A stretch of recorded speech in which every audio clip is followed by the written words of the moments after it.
Imagine going over 40 years without drinking water. Water! They say water is the source of life. The man I have today has said that he hasn't drank water in over 4 decades. Well, we'll find out more about what he has to say. Um, it is Dr. Aris Latham, who is known as the godfather of ethical raw foods cuisine. He's known for his innovative way and his innovative approach to what he calls sun-fired foods, sun-cooked foods. What exactly is that? We're going to find out from him today. It is really interesting to hear what he has to say about eating raw foods. He's one of the pioneers, and I'm so excited that he's in Ghana. He is in Ghana, and this is his 4th time in the country. He had a retreat that was in Prom recently, and I went to the retreat and I saw some of the foods that he was cooking. There were people there to learn from him about exactly what it is that he does.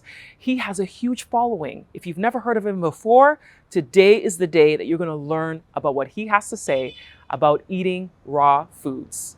So stay tuned and listen to what he has to say, because this is going to be a deep dive into the food that we eat.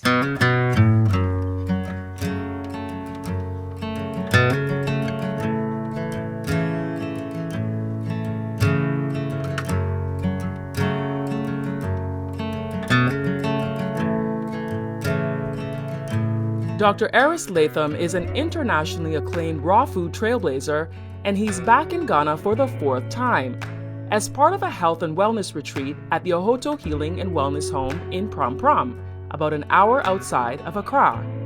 A special thanks to Dr. Sharita for being a key to coordinating this with Aris on this trip. A local cultural troupe welcomed him with traditional music and dance, while some guests even joined in the fun.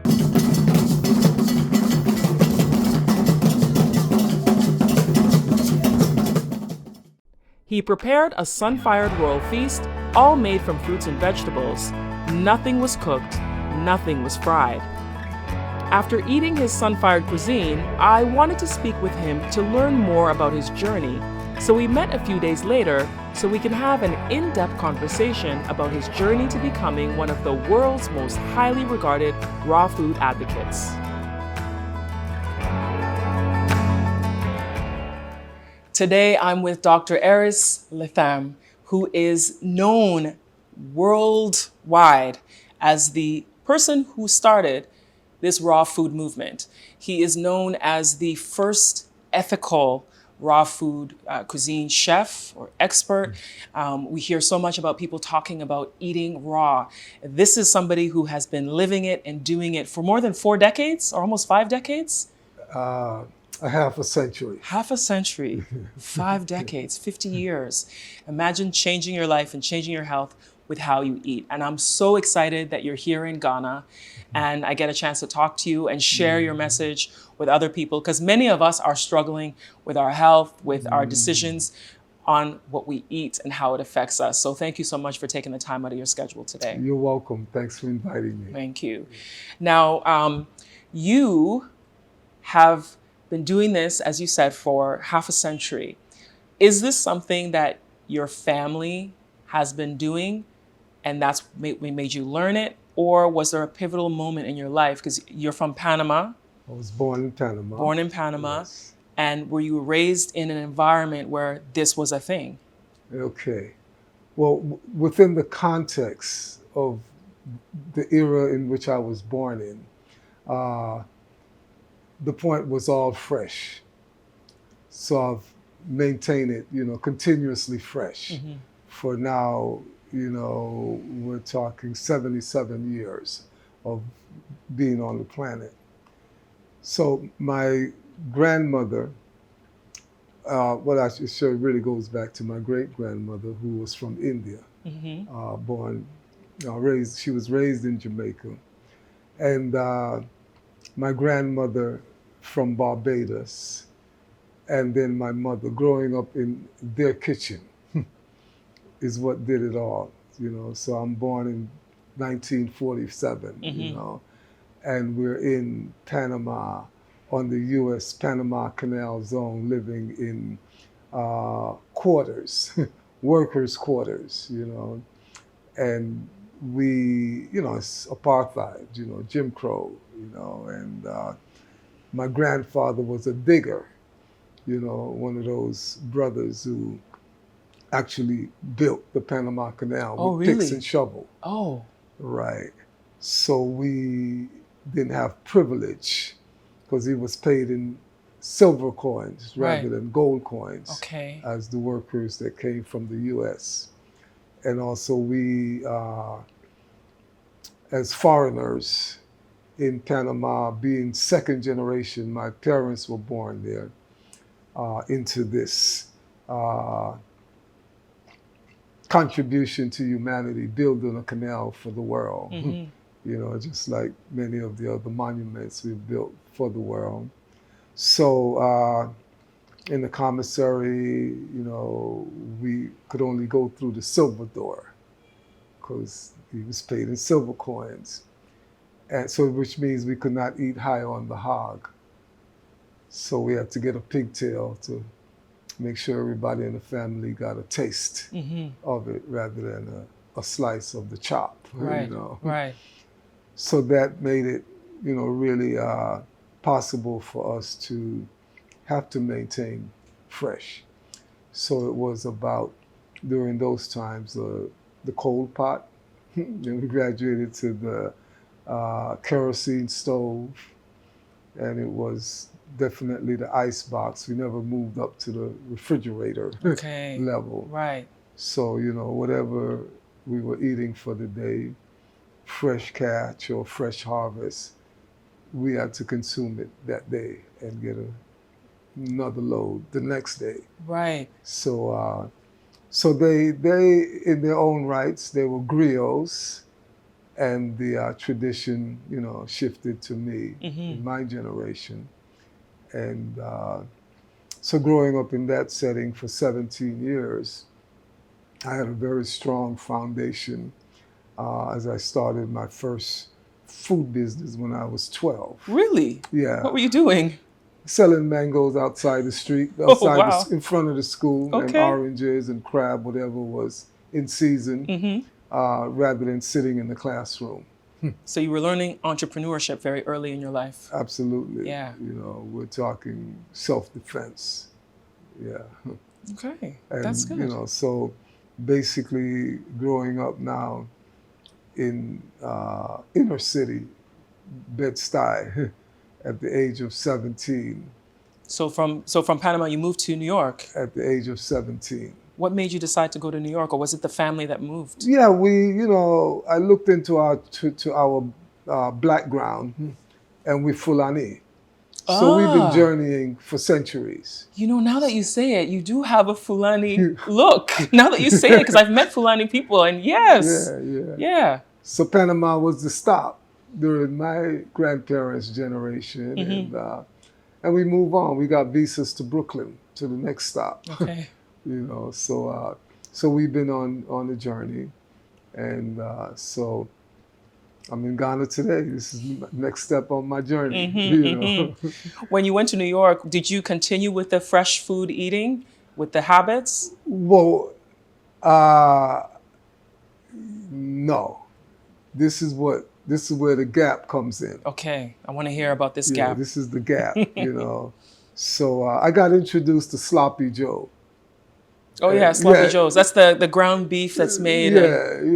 Hot dogs and hamburgers and shitlinks. Those. They got a sanitized word for it, but it's links of waste. So yeah, as an athlete, excelling in swimming, track and field, and gymnastics, being a lightweight, jockey style guy, I could fly, since I grew up flying off of mountaintops into the Blue Hole waterfall, so being on a springboard, flipping and, dropping in the hole, and growing up by the ocean side, and that was our swimming pool. So we did our races by the swim pool, in the ocean in Panama. Yeah. So, I was basically a water baby, and with the track and field, I was a distant man, because Oh, you did the long distance running. yes, yeah, because during my time, that I dropped out of school at the age of 12 in my seventh grade, since I was put on probation for 3 days. Why were you put on probation? Well, me and my buddy, my indigenous buddy, native Amerindian there in Panama, we sat at the same desk, in the art class. So during those times, there were, those partner desks, and, we had manila paper covering the desk, and that's where we scribbled our art every day. So when the teacher checked our creation for the day, she suspended us. Oh. Yeah, because we was just scribbling to each other, about why is her breath so stink. Oh, okay. Yeah. So when yeah. the teacher sees that, it's okay. Yeah, because the conclusion that we came to wasn't, is not what she wanted to see as art. So those 3 days of suspension, we couldn't tell our people at home that we were put out of school. So we suited up to go to school, and swiftly changed into our street clothes and walked to the bush. When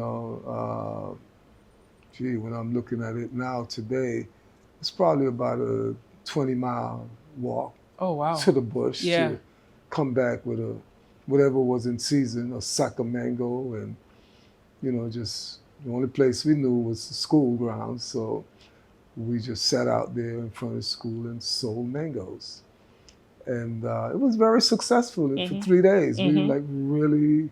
So our conclusion was, why do we go back? Why should we go back in there? We're making money. This is what we're supposed to be going to school for, to learn how to make money. So we basically hacked the system and,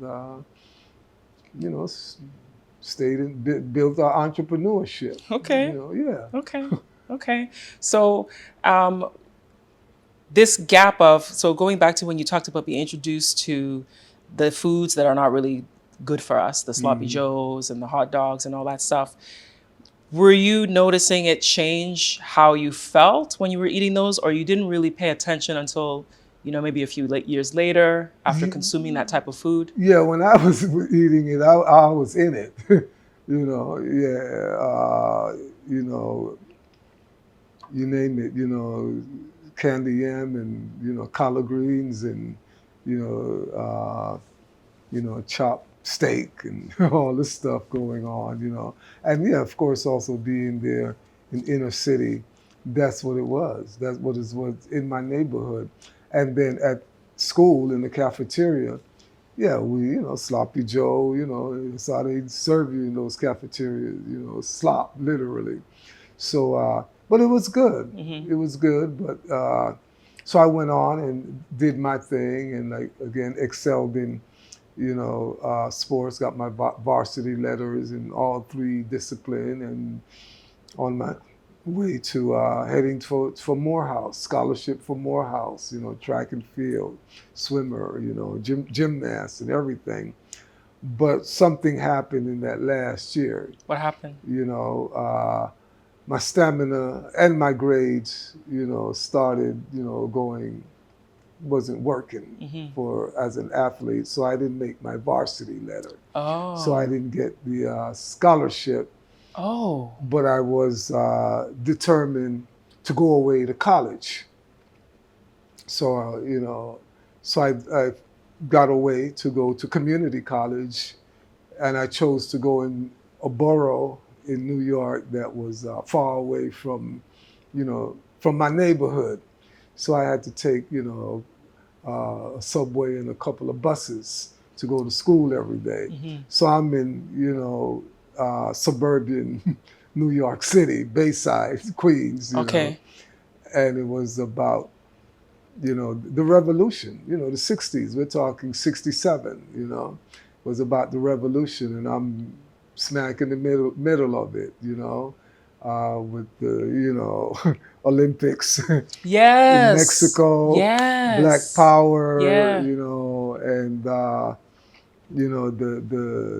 something happened with the meat situation, in the U.S. at that time. I think it was some poisoning, Oh. and it was a recall and of certain things, and basically the things that we ate, So the Nation of Islam brought in, frozen whiting from Ecuador and selling it on the street corner.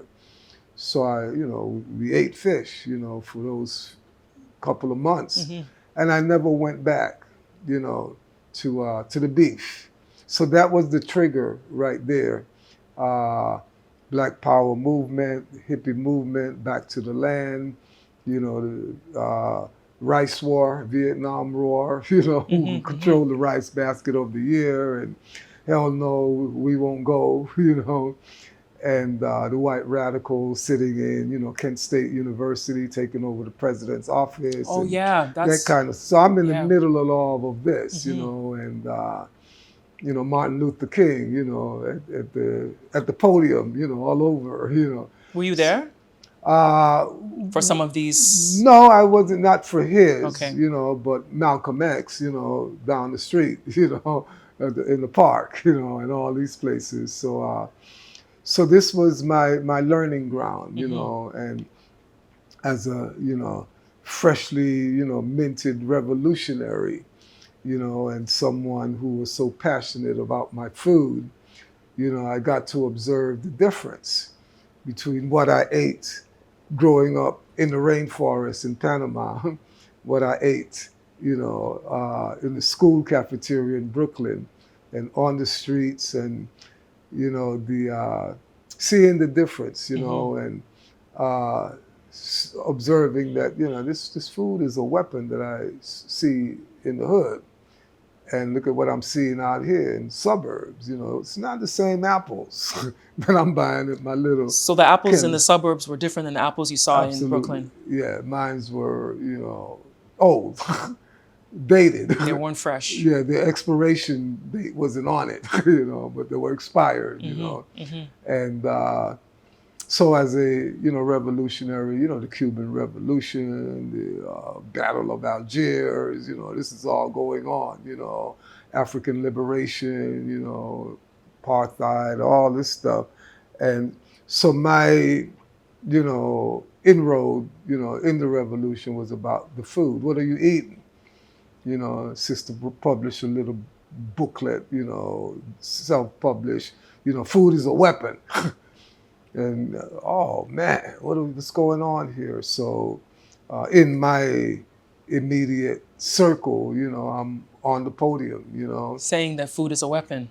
Well, we sitting in the cafeteria, on the campus, playing bidwits or poker or whatever we're doing, and somebody ate some cafeteria food and farting, like, yo, you can't sit here. You got to get out of here. You can't do that, man. We sitting in the president's office and somebody's farting. You ate that cafeteria food, man.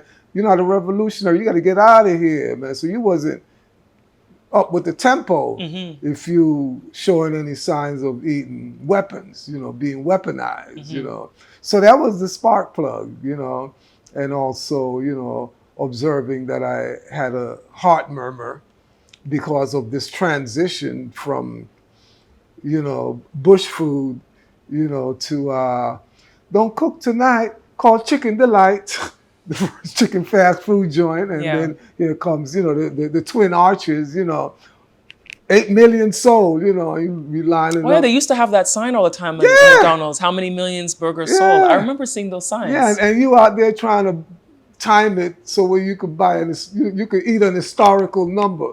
Yeah, I ate the 9 billion, the 9 million, whatever, burger. So I ticked when I paid for mine, it was on my receipt.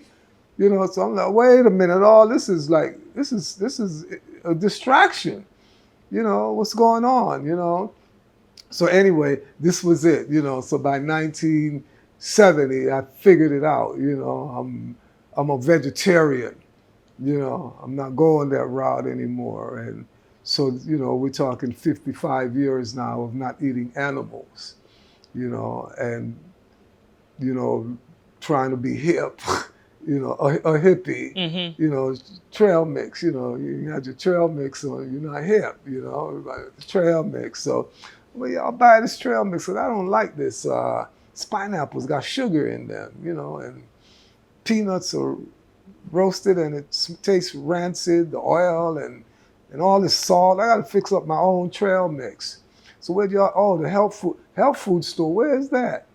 Go to the health food store to put together my own trail mix because I'm used to, you know, home fix whatever I'm eating, Mm-hmm. you know, and from scratch, Right. not a prepackaged something, you know. So yes, I ran into books on health and well-being and eating, and you know, are you confused? Why are you eating this? You know, you should be doing this, this, this. And the book that struck me was Scientific Fasting. Oh man, if this is true, I gotta detox. So the Okay. first book I bought before I did anything, Scientific Fasting, fasting once a week, you know, distilled water, 36 hours, giving the system a rest. My first fast floored me. You know, I'm like, How did you feel? Like, what did it do for you? well, you know, the thing is, you drink a whole gallon of distilled water, maybe squeeze a little lemon juice in it to activate it all day Saturday, you know, 36-hour fast. You start at your last meal on Friday, say 8 o'clock p.m., and you break it at your first meal Sunday, you know, the break fast hour, 36 hours. But, you know, that Saturday night, when after fasting all day on this distilled water, I got up, you know, in the middle of the night trying to go to urinate. Blacked out. As soon as I got out the bed, fell, boom, on the floor, just fainted. Woke up, what happened? Damn, this damn fast. This thing is not right. It made me So sick. it didn't work as they were saying for you. Well, the thing is, I didn't finish the book. I was Okay. very eager with Okay. what I read for the day, Okay. Friday, Okay. and Okay. started my fast right away, Okay. halfway through the book. So I didn't get to the part of, you know, what to do while you're fasting and, you know, a potential healing crisis and, you know, if you're going to get out of the bed, get out slow, you know, that Mm-hmm. kind of stuff. Mm-hmm. And Mm-hmm. so you don't, because all those toxins got released and you know, goes into the bloodstream too violently, the blood hits the brain and short circuits the oxygen and you may black out.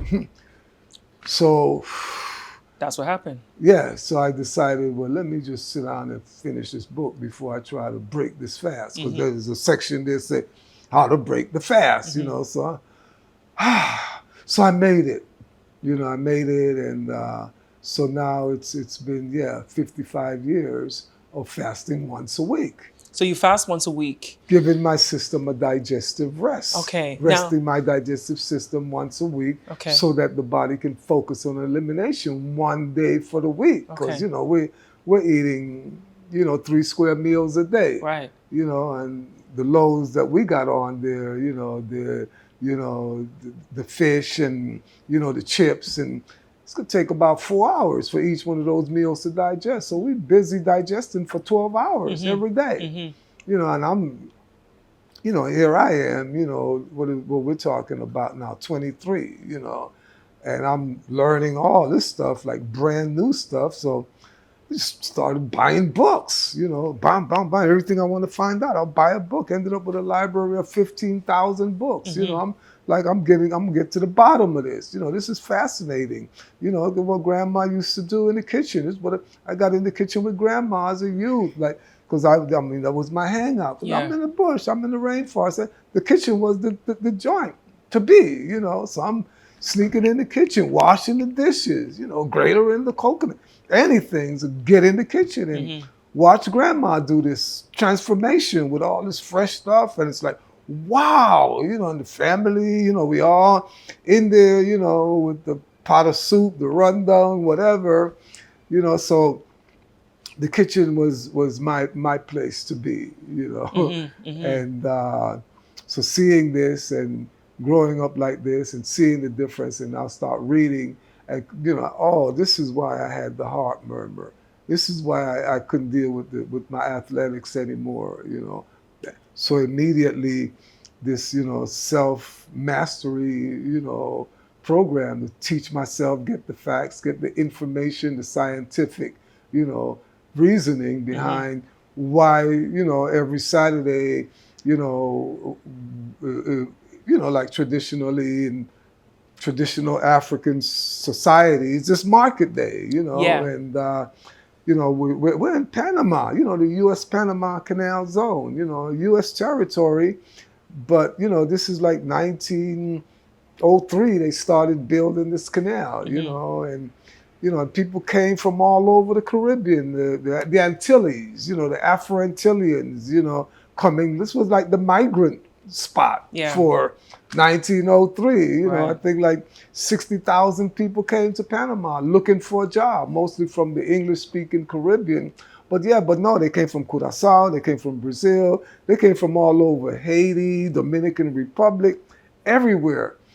And Colón, the city that I grew up in, was the capital of the Caribbean then. It's everybody. So, you know, I'm at the market with Grandma on Saturday, and it's like, wow, the colorful, you know, French Antilles people, and there's music, and I'm like, wow, market, this is like real fun, you know, this is, wow, and the food, all this different herbs and mangoes and papayas, and it's like, so that was like, I always look forward to going to the market with Grandma every Saturday.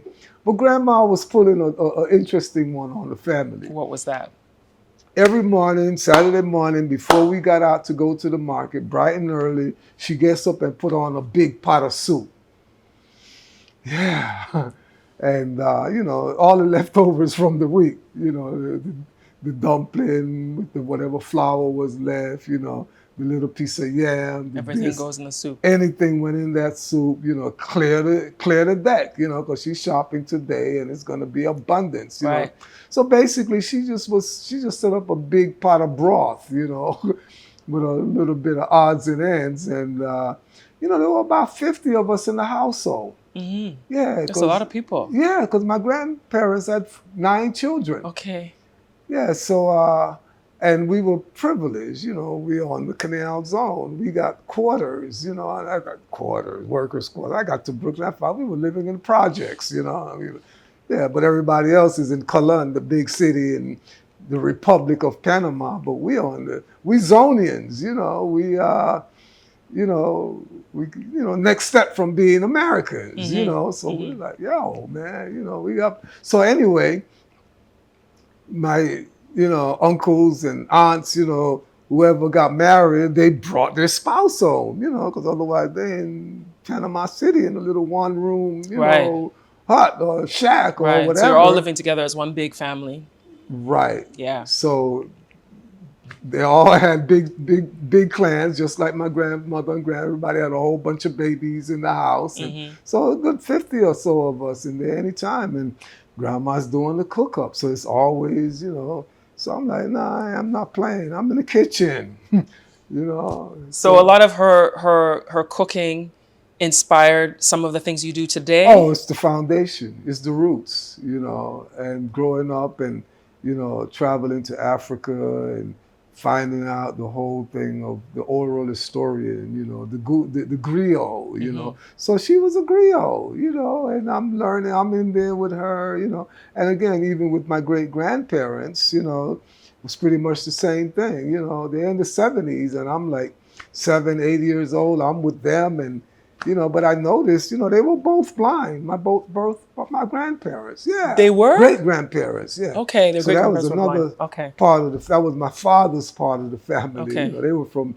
Jamaica. Okay. My grandmother and grandfather were from Barbados. Okay. And, you know, interesting, they hired like, I think, 15,000 people of the 60,000 that came. 15,000 were hired to work on the canal, to build this canal. So the other 45,000, they stayed in Colón or Panama City side, you know, in the place, Rio Bajo, you know, the hood, you know, this melting pot of Afro-Antillians, you know, they're all together, you know. So Panama was like an island of, you know, the capital of the Caribbean, you know, because everybody wanted to Go come to there. Panama, Right. you know. Make some money. Yeah, and Panama had a free zone, you know, it's still there. It's the second largest in the world right now. So it's like you know, place where you go shop duty free. So people would buy stuff there and take it back to Haiti, Jamaica, Antigua, whatever, sell it and come back to Panama. Okay. So they had mobility. But of the 15,000 that came, 60,000 that came, about 30,000 were Jamaicans. Okay, that's a big Yeah, number. but of the 15,000 that got a job, 12,000 of them were from Barbados. Okay. And the other 3,000 were scattered mostly from the French Antilles, because the French were the ones trying to build the canal before the Americans, so they kind of got a little in. But mostly they wanted English-speaking workers, because the big engineers came from the U.S., you know. So, but the Bajan, you know, if you know the Barbadian compared to the Jamaican, they're going to hire a Bajan. They don't want no Jamaican in there. So hardly any Jamaicans got a job, and half of the whole migrants were Jamaicans. Oh, really? Yeah. So the Jamaicans, they settled in Colon, or, you know, the hood in Panama City. So they were like, you know, the go-between guys, you know. So they'll make it onto the canal zone and somehow get in the commissary and shop and buy the carnation milk and the this and the that and come back to the hood and sell it. So they were, you know, what they call in Jamaica the higglers, you know, the ones who would go find the stuff and bring it back and sell it, you know. So the whole culture was highly Jamaicanized, you know. So my aunts and uncles, my parents, you know, and even my mother, you know, Bajan descent, she married a Jamaican. You know, my uncles, they married a Jamaican, you know. So Jamaicans were like everywhere, you know. So other people think, oh yeah, y'all Jamaicans. Yeah, we're Jamaicans. Yeah, of course, you know, the whole thing. And so that heavy stuff, but you know, see the Bajans, they kind of go to church every Sunday, and they're like kind of like they grew up in the house, you know, as we know, you know, and they were highly mixed, you know, the Irish, they really, the plantations, you know, the Irish in Barbados. The Irish and in Jamaica as well, you know, they kind of like, you know, besides farming the plantation, they farmed, you know, the sisterhood, and they had concubines everywhere, you know. So yeah, but they were pretty, you know, easygoing. So yes, sir. Yes, mom. Yeah, what you want me to do? Take the grenade over there? Yes, sir. But a Jamaican is like, oh, what y'all talk about? Me take that up there? I blows and skirt. so it's just interesting growing up and traveling to Jamaica, to Barbados, and seeing the difference. And I'm like, okay, so I'm a Jamaicanized Bajan then. All right, you know. So you know, I'm trying. I mean, you've got it in your family on both sides. So. Oh man, you know. So of course you're gonna have a little bit of each. Yeah. So, but the whole thing, you know, to see growing up now and reading this book, you know, scientific fasting and fasting once a week, and you know, Saturday was the day because you go to a low stress day. Grandma was actually putting us on a fast. By doing that broth without you even realizing it. Without me, she probably knew what she was doing because she's on tradition. She's on tradition. She's a griot. You know, this stuff came through the lineage, you know. And when we got in from the market, she was not getting in the kitchen other than trying to get Sunday dinner ready. So she'll, you know, British tea and biscuit, some more liquids, little piece of biscuit because we couldn't buy too much biscuit. We didn't have gold coins. We couldn't go through the gold door on the commissary. We had to go through the silver door on the commissary. So, you know, it was pretty basic, you know, flour, sugar, you know, basic, real basic, butter, carnation milk, you know, all of that stuff. But You know, you can get no pork chops in the silver side. You have to, again, buy the That was on the pigtail. gold side. Okay. Yeah, so, I want wow. to I want to shift a little bit because you talked about when you got that book and you did the fasting and it was water with lemon, right? Water with Distilled lemon. water. Now I know that I have learned that you haven't drank water in was like 40 years, Yeah, 45 years. it's a good 45 or so, So years. now how are you doing the fast if you're not drinking water? If you're still doing the fasting? Well, I'm still doing the fasting, but back then, you know, I mean, distilled water was like the thing to fast Yes, it with, was. because I fasting, mean, people still do that you today. don't activate the digestive system, Okay. you know, and you want to give the body a chance to rest so it can eliminate, because the body cannot digest and eliminate simultaneously. So once a week, take a breath, you know, a deep breath, rest, relax, and let the body now process the excess waste, eliminate. So don't trigger the digestive system, don't activate the digestive system. And distilled water, because it's mineral free, it picks up elements as it's trying. You know, water picks up anything, everything as it moves. So it's picking up, you know, waste out of the system and, you know, ushering it out. And you're pretty much just flushing the system out, hosing it out, scrubbing it, mopping it, whatever. And so that was it. So doing it like that, then eventually, you know, going to, you know, to Brooklyn and seeing the whole thing of what we brought from Jamaica and Barbados and the Caribbean, you know, coconuts, fresh coconuts. And I'm reading, you know, distilled water, coconut water for my fast, you know, every Saturday. Big difference with the fast. I'm drinking that coconut water as opposed to distilled water, because the distilled water is focusing on eliminating. So, you know, yeah, I got weak that night, you know, because my body's focused on eliminating, because I drank a whole gallon and it's like the stuff comes out of the tissue. It's in the bloodstream, you know, so you got to be careful how you shake that body up at night. You know, you're going to disturb these toxins and they hit the brain because you're laying down flat. So the toxins are pretty much on the level.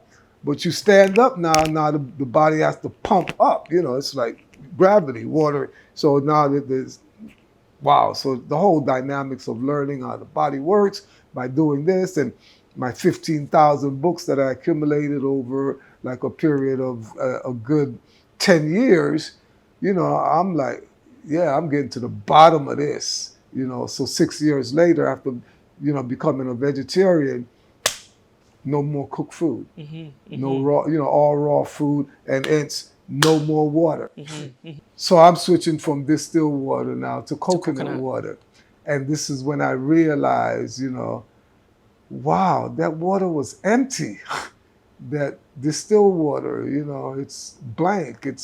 Wasn't, so it just constantly pulling out, but it wasn't replenishing. But the coconut water now is replenishing.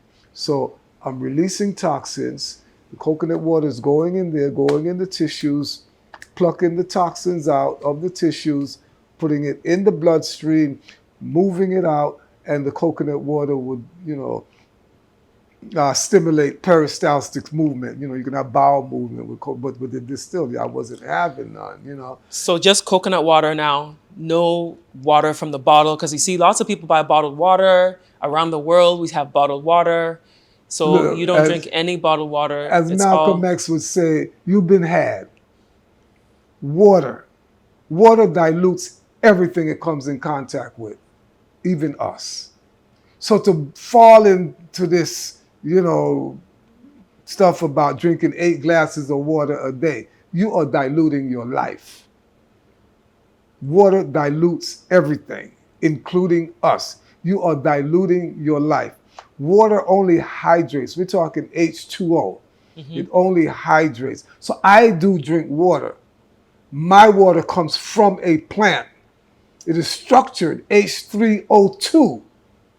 Big difference. So only water from the plant. Only water, for living water, structured water. So it's more compatible with my system. The plants filter the water, the impurities and things. So it takes the minerals rather than distilling them and removing the minerals like the distilled water does. It converts the minerals into an organic form. Because inorganic minerals, we can't do anything with them. So the plant transformed them into an organic form. So when I drink that water now, it's not only hydrating, I'm getting sugar, 10% sugar, minerals, iodine, you name it, sodium, whatever, the minerals. I'm replenishing, I'm restocking. So I'm not just cleaning out, I'm cleaning out and rebuilding simultaneously, oxygenating the cells and everything. So going deeper into my studies now, I come to realize that there's 3 essential foods in this life. Okay, what are they? Drop dead. Any one of those 3 that you leave out, you're going to die. Sunshine. We eat the sun. That's food number 1. That orange, that apple, that cherry, that mango, that pineapple is sun drops. So when we eating these foods now, what we're doing is making an effective and efficient transfer of the solar energy from that food to our body. So we do eat the sun. Without sunshine, there is no life at all. So living away from where the sun don't shine, as grandma would say, you live behind God's back. You're living over there in cold places. God don't shine over there like that. That's why it's so damn cold. God comes in and shine right here for us every day. And look at God cooking my food right now. God cooking my banana 12 hours every day. A whole year takes God to cook my banana. And when it's ripe and ready, it's fully cooked. It's not raw, it's cooked. It's well done. So don't pick the green banana, grandma would say. Wait till it finished cooking. It's not cooked. So what are you going to do? You're going to pick the green banana and you want me to boil it and pump water into it so I can make it edible for you. But it's a starch. It's a starch. And I put starch on your clothes. So I'm not going to put starch inside your body. And I come in to find all this stuff now in my readings. I'm like, oh yeah, complex carbohydrates, starches, complicated food, roots, deep roots, grains, and beans. My goodness, look at what's been on my plate. Look at Sloppy Joe. Look at all this stuff that I was eating, the hamburgers and the hot dogs, all the bread, the pasta, all of this stuff. Starch, complicated. I'm supposed to turn that into sugar. I'm supposed to get a loaf of bread and eat it, or a big baked potato and make sugar from it, because it's a complex carbohydrate. It's a complicated food. But when I look at the fruits, they're simple carbohydrate. They're already sugar. So I eat a mango and I'm like, whoa, I'm ready to go. I eat a potato, I'm like, man, I get some kind of itis, I want to go to sleep. So potatoes aren't good for us? But aren't those God's, they're growing from the ground, they're part of its nature. Oh God. Tell me. God, my ancestors have been on Tell me my ancestors about the potatoes. God. And the yams. And God, look, my ancestors have been on this planet for over 1 million years. I know we've seen the bones of Lucy in Kenya. She's been around. These bones have been around for over 1 million. We've been on this planet. But look, put out my book. When did my ancestors started eating potato? Holy, what?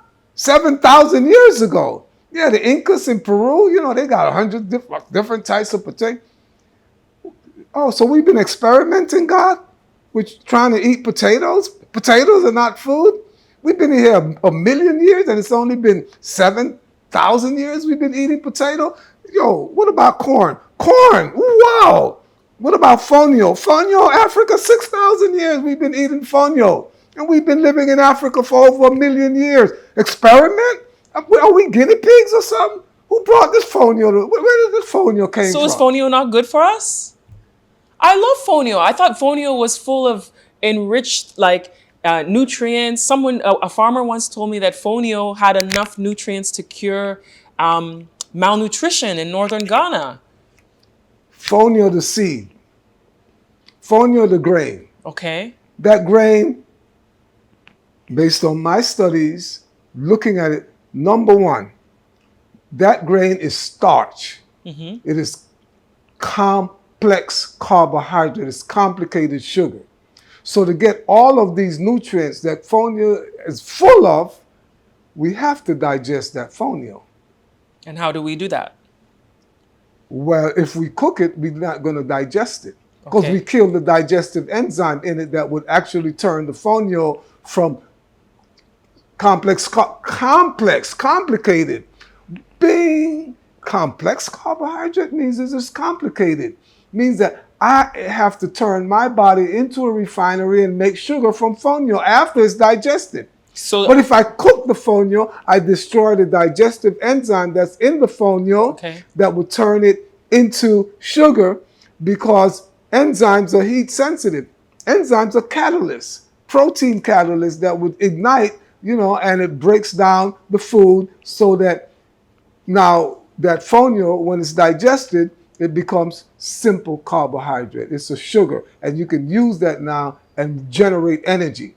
Fonio don't give us energy. No food gives us energy. We produce energy. It's the food that we eat that we use to generate energy.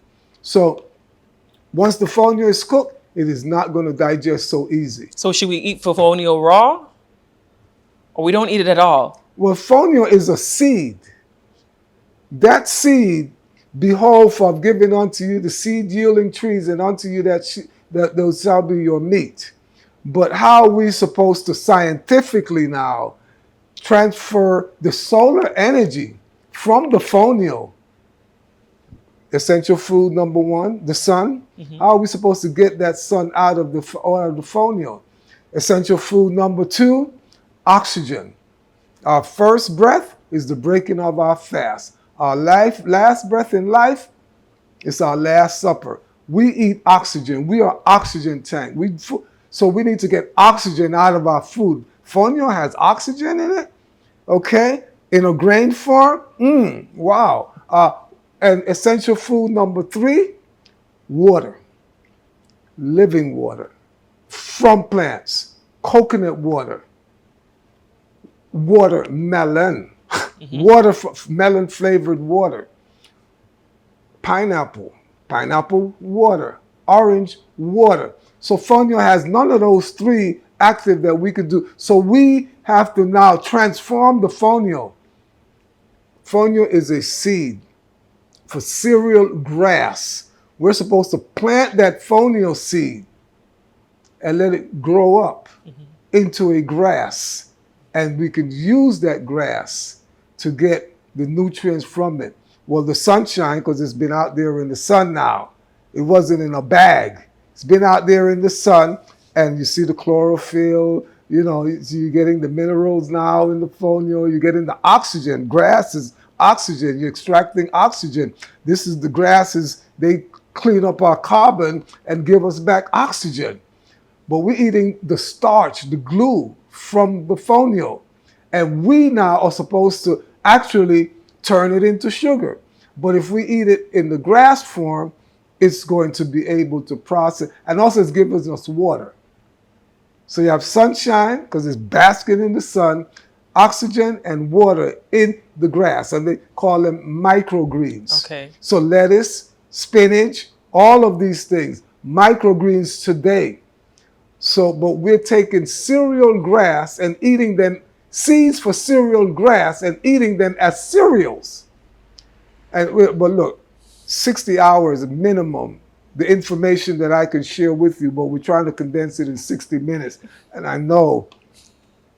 But this is very critical.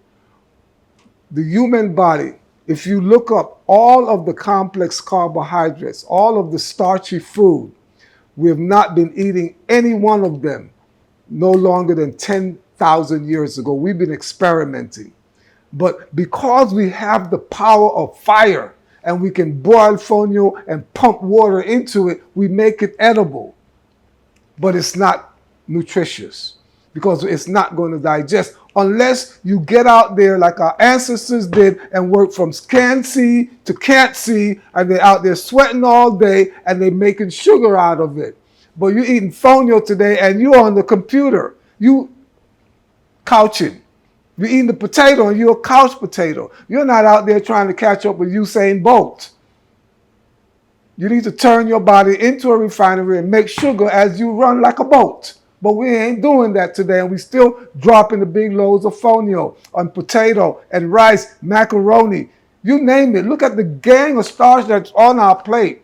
Rice is not food for human beings, but just because we can boil it and pump water in it and make it edible, now we got to turn it into sugar in our body. So you eat that big bowl of macaroni, that big bowl of yam, Negro yam. You know the one they call Negro, like in Jamaica? It makes your Negro because it doesn't digest. Yeah, and it gets stuck over there. And you eat it with salt, you eat it with oil, and it doesn't break down. You're not making sugar out of it. Now we're talking about hip replacement. The hip is full of starch, cartilage, and all of this stuff. And people my age, they can't even do this today. Even younger people, full of starch. You're strong. I'm 77. I'm supposed to be strong. I'm an elder. I should not be sick and feeble. Yeah. And absent-minded. My mind is sharp. My crystal ball. Listen to me. Yeah, my brain is juicy. So it's not dried out with a whole bunch of fonio and potatoes. I'm climbing coconut trees for my water right now. You climbed the tree. At 77. You climbed the tree. I'm not starch stiff. Elders, let's get our elders. Look, youths, come on. Wow. We have effed up.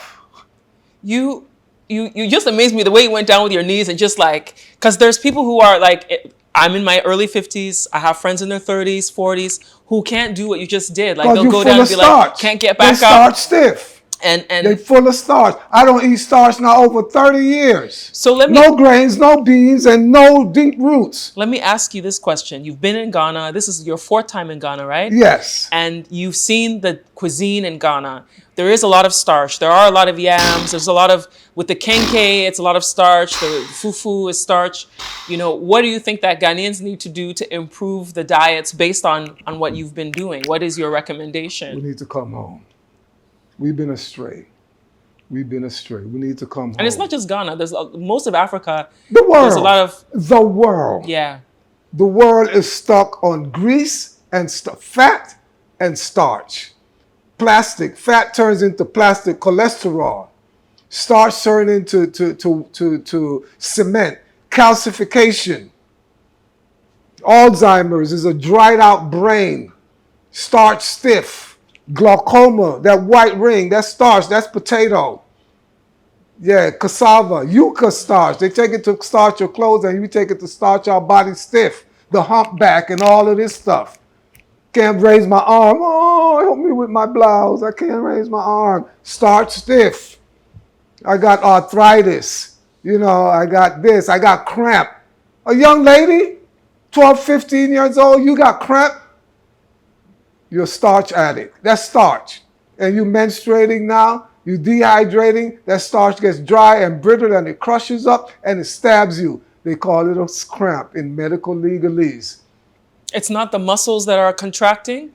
No. For the pain? Like it's pushing out the blood out of your body? The blood shouldn't even be pushed out like that. What we see in today's menstrual cycles is a physiological enigma of woman. You should not be menstruating like this and bloodletting like this, The body was not designed that way. Menstruation is for the release of the unfertilized egg, the waste matter from the unfertilized egg, the lining from the uterus. Mm-hmm. But because of what we ate in the past 28 days, that menstrual flow can be full of cramp. It can be very excessive bleeding. And you dumping your nutrient. The organ of reproduction, the female organ of reproduction was not made to be a waste disposal channel. It's to reproduce life. But because we're backed up, we constipated, the passageway is blocked, and we can't eliminate through our normal channels effectively. We're not out here running and sweating and keeping the blood moving and keeping the circulatory system moving. So we call on, our reproductive system to act as a channel of waste elimination. It was not designed for that. It's all the uterus problem now, all of the, removing of uterus and the fibroids and all. And the same thing, men, they're not absolved. Look at their prostate. number 1, 2, and 3, highest incidence of prostate cancer in the entire world. The African American man, the Jamaican black man, and the Trinidadian black man. The same way they come in 1, 2, 3 in the Olympics, they like that, lined up as the biggest victims of prostate cancer. What are they doing? What are they eating? What do they all have in common? It's a negative protein. What is that negative protein that they all eat? They say it's ackee for the Jamaican man. But why is it happening to the Trini man and the African American? They don't eat no damn ackee. Mm-hmm. So what are we eating? It's a negative protein. So all of this, prostate cancer and operation on your prostate? Come on. What is negative protein? It's for someone who doesn't know. When they check the health of a male's prostate gland, they check for their PSA. Mm-hmm. PSA means protein-specific antigen. Okay.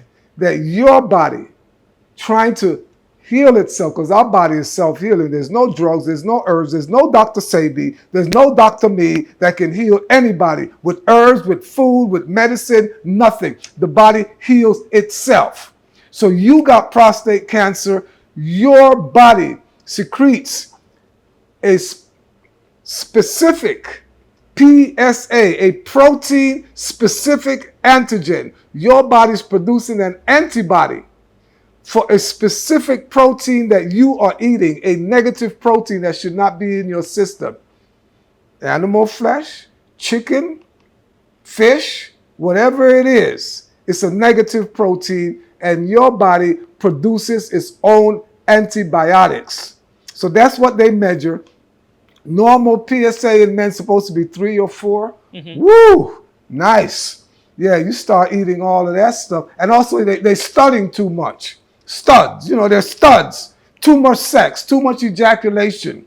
Okay? So the organ is like, boom, I'm tired. Ejaculation, an erection is blood coming down there.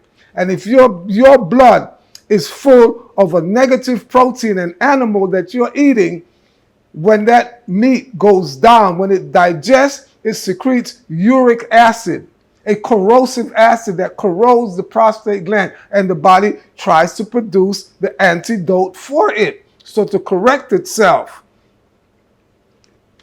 your PSA goes up to 7, 10, 20, 50, 100, 500, 1,000, stage 1 cancer. 2,000, stage 2 cancer. 3,000, stage 3. 4,000, stage 4. That's the limit. You're dead after that. And look at the incidence of prostate cancer that's going on. So we need to wake up. And again, with our sisters, this menstruation of eating a bunch of toxins toxic food. Within the last 28 days, you're going to see it in the menstrual flow.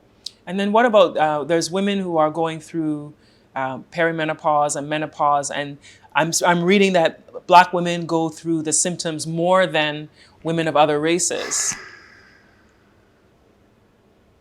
It's on both sides of the family, the male and the female. Our food has been weaponized, highly weaponized. We're shipping our prime oranges and mangoes to Europe. I see them at the market in London from Ghana. And those are not the same ones that I'm seeing up on not Constant Spring, that's Jamaica, up there, Aburi. In Aburi, yeah. Aburi. Even those, you still get the rejects, the green ones. Yeah, you don't get most of the green ones. A pineapple, you get the rejects. And you see the ones that I see in the wholesale market in New York. Whole Foods and those places. Whole Foods, all those stuff. Mm-hmm. We sending the best over there, and we getting the rest. Yeah, the rejects. The oranges that don't look good. You see the oranges up there in Aburi? Yes, I've seen them. And you see the same Ghanaian oranges in Testa, whatever one of them stores over there. I said Tesco or something Tesco in London. And all them kind of places. I didn't even know that oranges from here went to London. We're shipping our best fruits out of here. And see a lot of these foods now, they're growing by big agribusiness. Ah, this food we see out here in our market is not our sisters growing those foods that we see, those fruits, those mangoes and stuff. It's pure agribusiness. And they grade them. They make mango juice with the ones that are really poop, mango this or that. And the nice ones, they send it off and we get the rejects. That's sad. Huh? That's sad. War. It's a revolution out here. We need to wake up. Food is a weapon. Food is a weapon. And it's got us sick. So my big message for Ghana, my big message for Africa, my big message for the world, hey, the secret is out of the bag. Do you know you actually don't have to be sick? Being sick is not part of living. Look at this medical industry. Look at the amount of doctors out here today. There's a war on disease, it seems like. Look at all the doctors. Look at all the hospitals. Look at all the teaching centers. Look at all the nurses, the first responders, the last responders. Look at and we're sicker than ever? Wake up, family. Wake up. Hot flashes, perimenopause and stuff. Yeah, now that you're not using your organ of reproduction. It's a reproductive organ. It's the same thing with the men. You're using your reproductive organ. You're using your sexual energy rather than use it to recreate. And if you don't use it to recreate, you can send it back up to your pineal gland. And if you don't use it to procreate, you can send it to your pineal gland and you can recreate yourself. But we have been taught to use it for recreation. You go in the military, they tell you, this is my rifle, this is my gun. This is for shooting, this is for fun. We're using it for recreation. They say that in the military? In the U.S. I didn't know that. Basic training. Yeah. And you see the soldiers out here. Every single place there's a prostitute joint across the street from wherever these soldiers' barracks are. And draining us. And then they come up after the AIDS, some weird stuff that they did, unleashed on us. After AIDS, what's the legacy of AIDS? Every man now in the world is strapped up with a scumbag. Yeah, call it, what do you call it? But it's a scumbag. The condom? Condom. Okay, you're calling it a scumbag. That's what we call it in the hood. Okay. Because, what a lot of us been doing prior to this safe sex era, eating all this dejected food, a lot of our men has been squeezing pus into our women and not sperm. And that's why all those sexually transmitted diseases, but the age of, HIV and, the safe sex era, now you don't hear much more about sexually transmitted disease because every man is strapped up with a condom. But what is he doing with the condom now? More freedom for more sex without responsibility, without procreation. So him and his lady, they sleep in a little corner on the bed and she helps masturbate him, and squeeze his life in a scumbag and flush it down the toilet bowl. Safe sex? We really do that to our own life? Squeeze it in a scumbag and flush it down, and so we're having safe sex and we're not procreating anymore? Back in the early days, there used to be population control, zero this and that, and birth control, and all of this stuff. Now, we're controlling it ourselves. We're in charge, and look at what they've done to our men. Look at most of our men have serious erectile dysfunction now. And all the stamina this and the big wood, rock hard and stay hard, that don't work. You need blood. You need fresh blood to come down there. And if your blood is full of macaroni, pizza, gooey cheese, it's not going to come down. And if it comes down, it's going to leave behind uric acid from all the fish, all the chicken, all the goat, all this fancy, high gourmet, even expensive meats. Yeah, we've been had. Can you give actionable steps that somebody who's maybe they're just starting out and trying to figure out how they can start healing themselves through what they eat? They may not be where you are because you've been on this journey for a long time. What are small steps that people can take to get started? Exhale. Number one, decompress. you know. Grasp for more sunshine. Get back in the sun, Africa. You know, you see the people who are living in the north of Africa. You see that jet black, you know, that melanin, living in that sun, living in that dry heat. We need to get back. We need to get out of these caves, shut these air condition off. We're coming in here and we dial in Europe. We dial in the ice box. We're not sweating. We're not sweating. Get back out there and sweat. Yeah, walking up, you know, Albury, walking up the hills and doing all of that. Yeah, you active, you this and you that. Yeah, you detoxing to retox. You're making room to put more of the problem back in. But stop retoxing when you detox. So we have to now be very conscious that a lot of this heavy, greasy, starchy food is empty calories and it's bankrupting us. Because the amount of energy that we can generate from eating these foods, the amount of energy that we have to expend to process them, to make sugar, and we're not doing that, and now we're storing them and we're carrying around excess baggage of 50 or 100 pounds, whatever it may be, we're wearing the system out. And we packing it, and then now we going in the gym and we compressing it and we taking the sweat out, and now it's become crystallized. Literally, you see us like, even our women, some of them like, you know,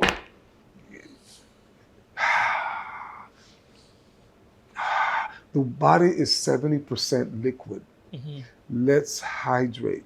Let's get on a hydration, but not with 8 glasses of blank, empty water, nothing water every day. You want water with life. One coconut, one water coconut right here in the streets of Accra is 6, right? 6 Ghana cedis. 6 Ghana cedi. Wow, man. How much you pay for one bottle of empty, blank, nothing water? How many cedi we pay some for places, that? anywhere from 3 to 10 cedis, depending on where you buy it from. Ghana, we got enough coconut water. The coconut tree is a water plant. It's a water processing plant, but you're getting empty, blank, nothing water that's been processed in some mechanical plant. And I know water, look, I come from the bush. I come from the rainforest. Water, when it's not running and it's stagnant, it spoils. So water has the shortest lifespan when exposed to normal tropical heat temperature. 50 degrees and water spoil when it's stagnant. So it grows moss and it smells stink. Why is the water in your bottle not growing moss? Why is it not smelling stink? It's stagnant and it's sitting in a plastic bottle. Let's wake up. Coconut water, Ghana. Yes. But I mean, wow. Driving in the car yesterday, little kids coming up to the car, selling me a bottle of coconut water. We got it. We are in the right direction. We are taking actionable steps already. Mm-hmm. We're taking, thanks to our entrepreneurs who are out here on the front line, and they see the value of what I saw when I was 12 years old, going to the bush and working and bringing it back to you. You know, get out of those plastic bottles. Stop polluting. I go to Prom Beach and I see nothing but plastic bottles from all. We're strangling the earth. We're strangling our body. So let's, number one, hydration. Let's cook food. Get foods that are cooked by the sun so you can. The sun is the chef. It's the only chef on this planet. You talk a lot about the cook by the sun. You were in Prom. There was a retreat recently, yes. And you know, you had this whole spread of food that you had prepared, and it was interesting for me because I hadn't been in a place where it was the raw foods, mm-hmm. And you talked about not putting heat on the foods. Yeah. So, like, what are people supposed to do? Because I always think about, you know, stir-fried vegetables, you know, frying something with coconut oil. Because with plantain, I'll fry the plantain with coconut oil rather than using some of the seed oil. So, like, what are we supposed to do? Where did we get frying plantain from? When did this come about? Please. First of all, we have been on this planet for over 1,000,000 years. We need to check, search engine. When was the advent of fire? When did humans first start using fire? So the argument doesn't really begin with vegetarianism. It begins with, when did we first start cooking our food? And we know fire kills. Fire destroys all life. Let's check the highest recorded solar temperature ever on this planet. Around 42 degrees centigrade, about 135 degrees Fahrenheit. Where was this temperature recorded? Yeah, there's a place in this world that's called Death Valley, California. Everything dies in Death Valley, California. The highest recorded solar temperature, 135 degrees, registered there. There's no life in Death Valley. That's why it's named accordingly. Fire kills, exposing any living entity to heat higher than the highest recorded solar temperature ever on this planet. We kill it. French fries. You're not French frying. You're boiling now in oil. You're boiling. You're French boiling. You're not French frying. And look at the heat in a boiler full of grease, full of oil. And we cannot break down cooked fat. We cannot break down fried fat at all. And you're frying plantain? A ripe plantain is cooked and ready by the sun. Why do we have to fry this plantain? What is this, culture, tradition? Where did we get this from? What needs to be fried in the plantain? And what are we frying it? Palm oil? Do you see how palm oil breaks down? You see how palm oil gets saturated when it's cold? You see how coconut, look, anytime you heat oil, fat, you kill it, you destroy it. Anytime you expose any living entity on the planet to any temperature above the highest recorded solar temperature ever, 135 degrees Fahrenheit, you kill it. We go to Death Valley, we're going to die. We can run through there for a day, but you're going to die. Expose plants, animals, human beings to any temperature above 135 degrees, we kill it. So yeah, we're frying our plantain. How much temperature is that? We're baking. We're doing all of this stuff. We are killing the food. And we educate it? Do we really expect to get life out of something dead? We boil our carrot, and then we're going to try to stick it in the earth, and it's not going to grow. You killed it. And now you're going to put it in your body for you to grow? You're not going to grow eating some dead food, whether it's carrot, beet, potato, chicken, fish, whatever it is. You cannot get life from death. Educated people, we've been sold a damn malpractice education. Let's come on back home. There are places right here in Africa where people don't cook in the bush. Mm-hmm.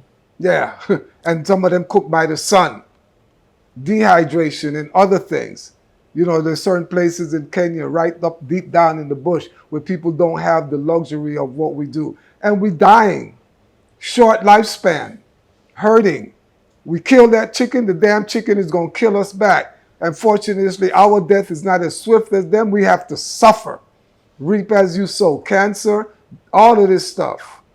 Wake up, family. So no, it's not doomsday. I'm not coming off negative. I'm not telling you all the stuff that's wrong. I'm telling you what's good. We need to give up the animals. We cannot break animals down. We cannot eat animals and they don't break down properly in our system. Our digestive system is 32 feet long.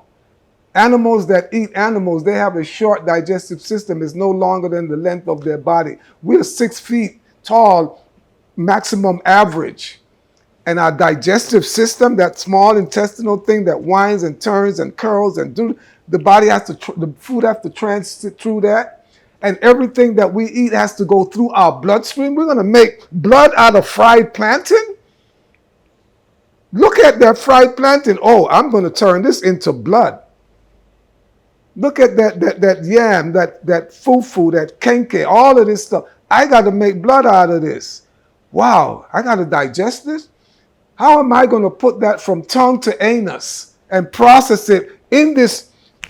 Look, the digestive system is a passageway through your body. It's a processing zone. And you're supposed to process this food in here, and then it jumps your mucus lining and goes into your bloodstream. You see the red and the blue blood channel?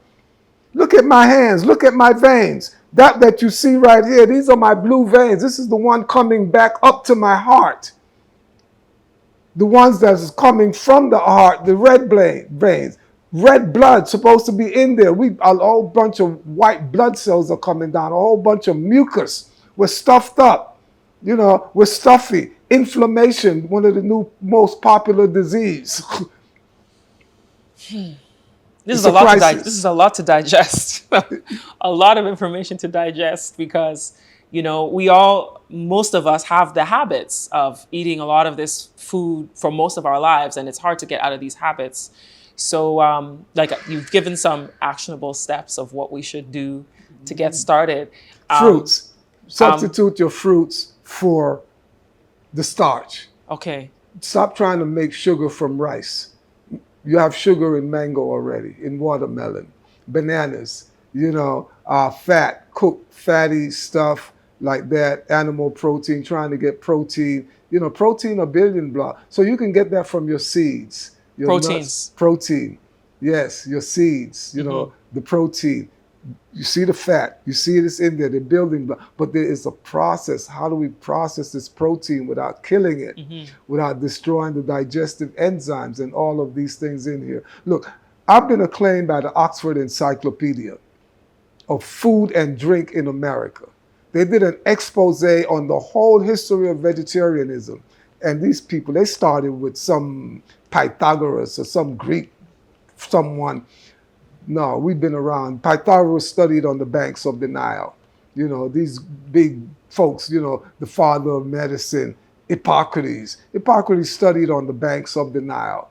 Back in our days, Imhotep, the first person, human being that observed that the blood circulated in the human body.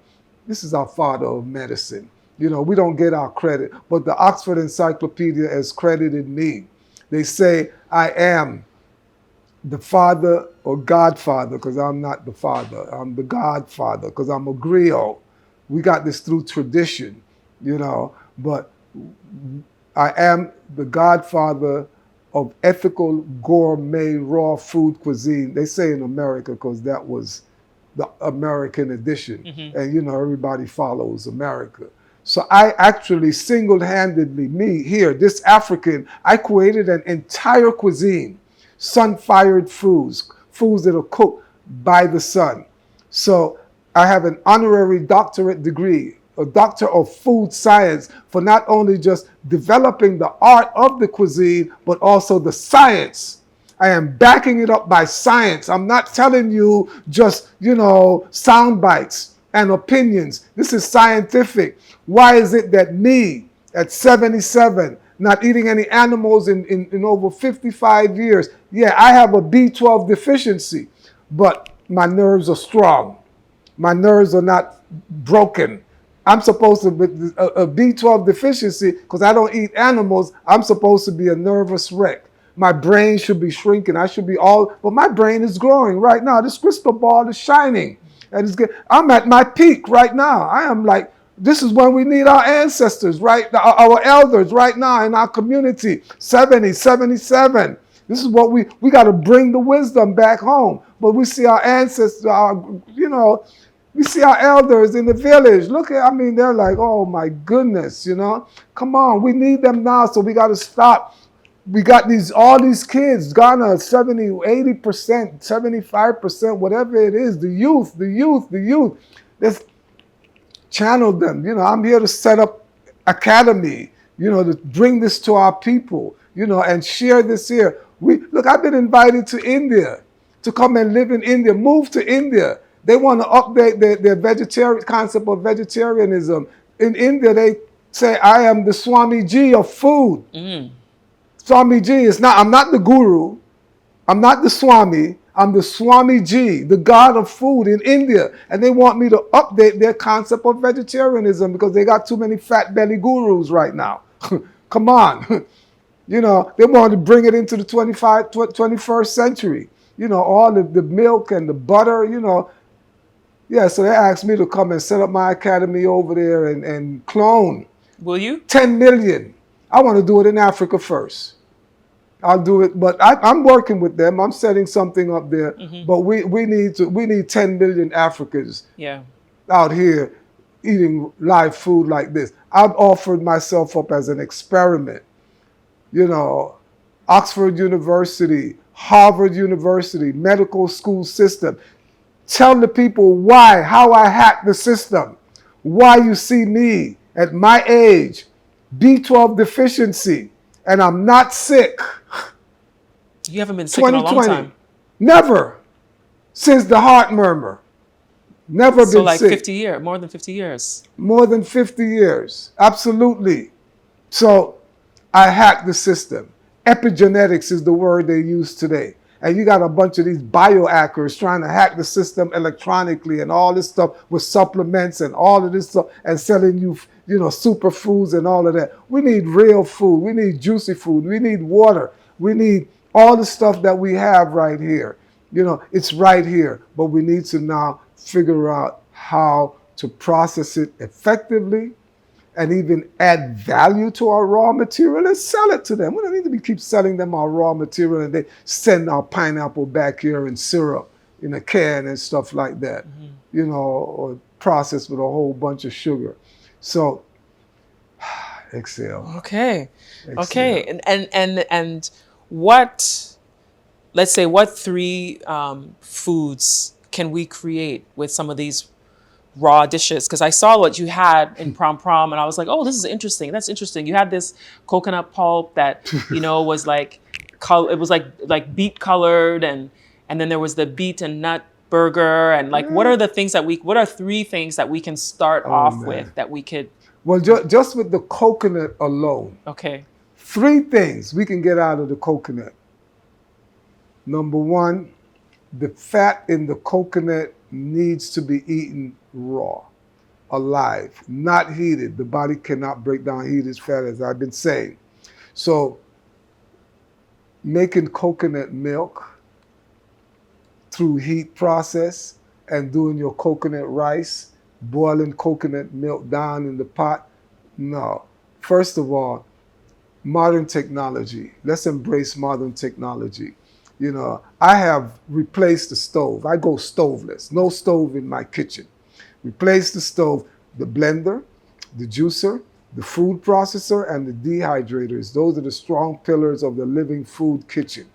So it's the 21st century, y'all. We should not be frying today. We should not be doing a lot of these things. Technology has been so far advanced already, but there's some that are still very lethal, like the microwave and these kind of stuff like that. But, you know, we make coconut cream instead of coconut oil or coconut milk with water. And I mean, I used to be in the kitchen with grandma to make coconut oil. I just grated the coconut for her. She throw it in a skillet and the oil oozes out. But the oil, that oil cannot be digested. It's been heated. It cannot be broken down at all. So the coconut cream, take that hard, mature meat of the coconut, instead of putting water with it and blend it to make coconut milk, you just blend it without water. Broke it down very fine. I have a press bag. You put it in the press bag and wring it out, and you get nothing but fresh coconut cream. This is fresh coconut oil. But the challenge is, this is highly inconvenient for the modern homemaker. Yeah, the time to take to do it. Because people are working, they're busy. Yeah, you've been had. Yeah, you so busy you can't look after your food, and you go eat for convenience. Nah. Where can we get the press bag that I saw you using it in Prom Prom. I saw you using it. Well, I have one that I've developed. I sell it online at sunfired.com. We'll ship it to you. You know, I have some I brought here I with was going to say, did me. you bring some when got Yeah, to I Ghana with brought you? some in for Ghana, you know, and but you just press it out, you get coconut cream. Then I would take the pulp even left over from that, and I blend it with coconut water, and I make a defatted coconut milk. For those who don't need any more fat, but you drink that, you're getting the protein, the protein, the protein, and then see, coconut meat is protein. Okay, but the coconut jelly now, the young coconut is a fruit because it's 100% water. The one without the jelly, that's the most electrical water food period on the planet. It has more electrolytes, electrical charge than any other food in its natural original state. Electrolytes, the original sports drink. Okay, and we have it here, and it's only 6 cedi for one whole big bottle of it. Comes in its own bottle. The coconut is a breast of the earth, hermetically sealed, just like mother's milk. You pull the stem part off, and that's a lip guard, and you pull that off, and you got a clean mouthpiece. You put a hole in there and drink your water from the bottle. It's bottled water. No plastic or nothing, biodegradable and the whole thing, you know. So this is where we're heading. This is what we got to do. So also, you have the water, and now the jelly. As after the coconut has been on the tree for over a year, start developing the jelly. So the nice soft jelly is pre-digested protein. You give that to the baby. It's pre-digested. Give that to your elders. They need protein without the heavy grease, without all the processing. Give them that coconut jelly. That is protein that does not have to challenge the digestive system.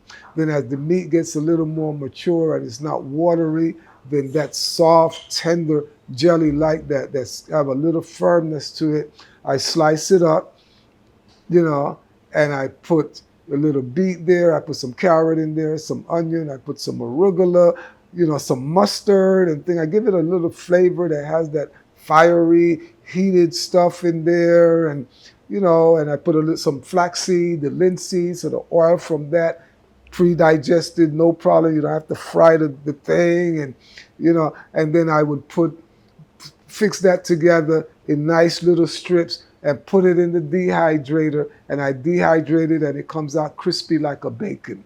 We're not imitating bacon, because this we call a bake one. This is a new food that I have invented, but it crunches like a bacon. And we're not mocking, we're not imitating, we're associating. So you want your baked ones, this is it, a whole new cuisine. I've invented an entire cuisine, you know, and then the firmer jelly, the hard one that you see with all this coconut water, most of it out here, and a lot of it is being thrown away, that coconut jelly. I break that down. This is the firm, semi-hard coconut jelly. I break it down, process it, and I make wraps. You don't need bread. You don't need all that flour, all that dough. I make a bread, a wrap that you can wrap it up like a tortilla, you know, or whatever you want to do with it. You can do a whole bunch of other stuff. You name it. Me as a food scientist, food artist, we can detox any recipe in the world. You bring your most favorite killer recipe, and I will come to Ghana and I would make, you know, the kelewele, plantain, kelewele, without frying it, without killing it, without murdering it, without grease. Plantain is a sponge, and you fried it in grease, it's a grease sponge.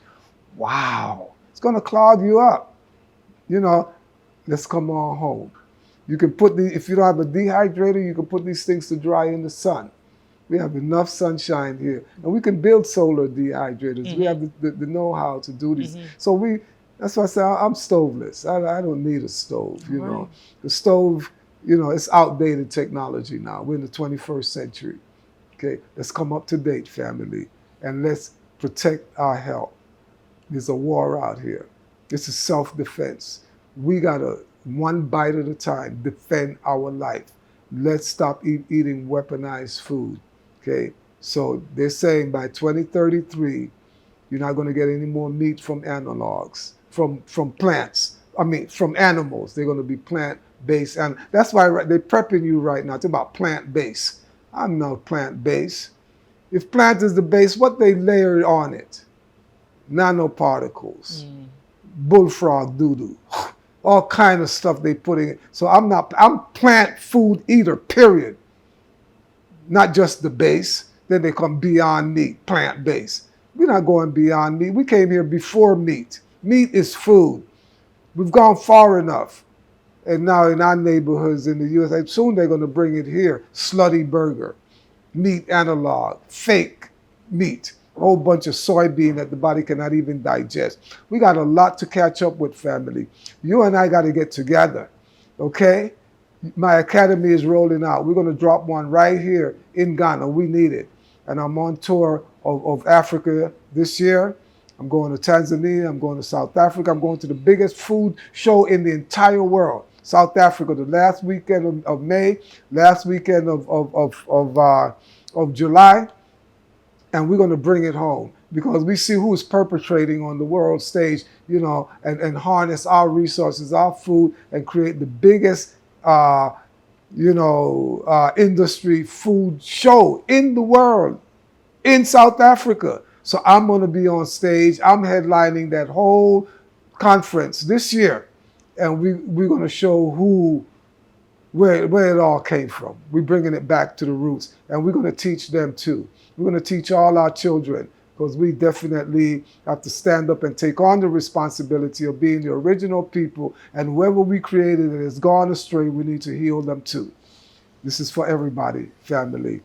So leave your religion at home, leave it in the closet, as Malcolm said, and let's get together as world citizens, and let's come back to our African roots. Every single one of us, we need to come back home. Bless your life. Bless our soul. Thank you so much for your time today and for all of the knowledge you've dropped, a level of wisdom when it comes to food. And as you said, you're backed by science in everything you're saying. Thank you so much for watching. This has been a really important episode. I felt that it was really important for all of you to learn, you know, what he's teaching. And it was just wonderful that he's in Ghana right now. You can connect with him, get some of the juice bags he's talking about by going to the website. It is on the screen, and you can go and get one for yourself. If you have any questions, put them in the comments section. I can make sure that, you know, he gets them to his email if you have any questions or comments about everything that he's been saying today. So thank you so much for watching this episode. I appreciate you. If you like this video, make sure you share it with other people to share the knowledge. If you like it, like the video, and don't forget to subscribe to this channel. My name is Ivy Prosper. Thank you for watching, and I'll see you next time.